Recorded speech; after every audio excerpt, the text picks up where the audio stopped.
Recording by Frank Duncan. Vanishing Point by C. Beck. In perspective, theoretically the vanishing point is at infinity and therefore unobtainable, but reality is different. Vanishment occurs a lot sooner than theory suggests.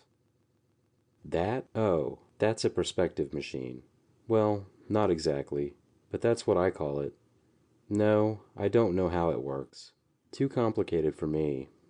Carter could make it go, but after he made it, he never used it. Too bad. He thought he'd make a lot of money with it there for a while he was working it out. Almost had me convinced. But I told him, get it to working first, Carter, and then show me what you can do with it. Better than I can do without it. I'm doing pretty well as is. Pictures selling good, even if I do make 'em all by guesswork, as you call it. That's what I told him. You see, Carter was one of them artists that think they can work everything out by formulas and stuff. Me, I just paint things as I see 'em. Never worry about perspective and all that kind of mechanical aids. Never even went to art school.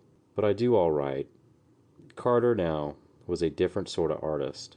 Well, he wasn't really an artist. More of a draftsman. I first got him in to help me with a series of real estate paintings I got an order for. Big aerial views of land developments and drawings of buildings, roads and causeways, that kind of stuff. Was a little too much for me to handle alone, 'cause I never studied that kind of things, you know. I thought he'd do the mechanical drawings, which should have been simple for anybody trained that way, and I'd throw in the colors, figures and trees and so on. He did fine. Job came out good. Client was real happy. We made a pretty good amount on that job. Enough to keep us for a couple months without working afterwards. I took it easy, fishing and so on. But Carter stayed here in the studio working on his own stuff. I let him keep an eye on things for me around the place, and just dropped in now and then to check up. The guy was nuts on the subject of perspective. I thought he knew all there was to know about it already, but he claimed nobody knew anything about it, really. Said he'd been studying it for years, and the more he learned about it, the more there was to learn. He used to cover big sheets of paper with complicated diagrams trying to prove something or other to himself. I'd come into the studio and find him with thumbtacks and strings and stuff all over the place. He'd get big long rulers and draw lines to various points all over the room, and end up with a little drawing of a cube about an inch square that anybody could have made in a half-minute without all the apparatus. Seemed pretty silly to me. Then he brought in some books on mathematics and physics and other things, and a bunch of slide rules, calculators, and junk. He must have been a pretty smart guy to know how to handle all those things, even if he was kind of dopey about other things. You know, women, and fishing, and sports, and drinking. He was lousy at everything except working those perspective problems. Personally, I couldn't see much sense to what he was doing. The guy could draw all right already, so I asked him, what more did he want? Let me see if I can remember what he said. I'm trying to get at things as they really are, not as they appear, he said. I think those were his words. Art is an illusion, a bag of tricks. Reality is something else, not what we think it is. Drawings are two-dimensional projections of a world that is not merely three but four-dimensional, if not more, he said. Yeah, kind of a crackpot. Carter was, just on that one subject, though. Nice enough guy otherwise. Here, look at some of the drawings he made, working out his formulas. Nice designs, huh? Might make good wallpaper or fabric patterns, real abstract. That's what people seem to like. See all those little letters scattered around among the lines? Different kinds of vanishing points they are. Carter claimed the whole world was full of vanishing points. You don't know what a vanishing point is. Let me see if I can explain. Come over to the window here. You see how the road out there gets smaller and smaller in the distance? Of course the road doesn't really get smaller. It just looks that way. That's what we call a vanishing point in a drawing. Simple, isn't it? Never could understand why Carter went to so much trouble working out all those ways to locate vanishing points. Me, I just throw 'em in wherever I need 'em. But Carter claimed that was wrong. Said they were all connected together some way, and he was going to work out a method to prove it. Here's a little gadget he made up to help his calculations. Bunch of discs all pivoted together at the center. You're supposed to turn 'em around so the arrows point to different figures and things. Here's the square root. I remember Carter telling me that. This one is the tangent function, whatever that means. Log there is short for logarithm. Oh, he had a bunch of that scientific stuff in his head all the time. Dunno whether he understood it all himself. He built this thing just before he put together the perspective machine there. A silly looking gadget, huh?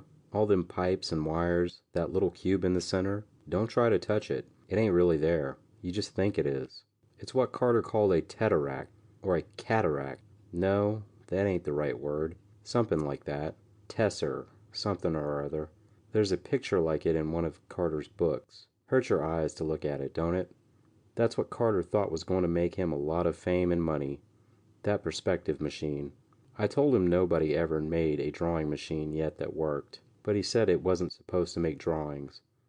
It was just supposed to give people a view of what reality really is, instead of what they think it is. I don't know whether he expected to charge money to look through it, or whether he was going to look through it himself and make some new kind of drawings and sell them. No, I can't tell you how it works. I said before I don't know. Carter only used it once himself. I came in here the day he finished it, just as he was ready to turn it on. He was just putting the finishing touches on it. In a few minutes, he told me, I'll have the answer to a question that may never have been answered before. What is reality? Is the world a thing by itself, and all we know illusion? Why do things grow smaller the farther away from us they appear? Why can't we see more than one side of anything at a time? What happens to the far side of an object? Does it cease to exist just because we can't see it? Are objects not present, non-existent? Because artists draw things vanishing to points, does that mean that they really vanish? A whack, that's what he was. Nice guy, but sort of screwy. He kept saying more goofy things while he was finishing up the machine, about how he'd figured out that all we knew about vision and drawing and so on must be wrong, and that once he got a look at the real world he'd prove it. How about cameras? I asked him. Take a picture with a camera, and it looks just about the same as a drawing, don't it?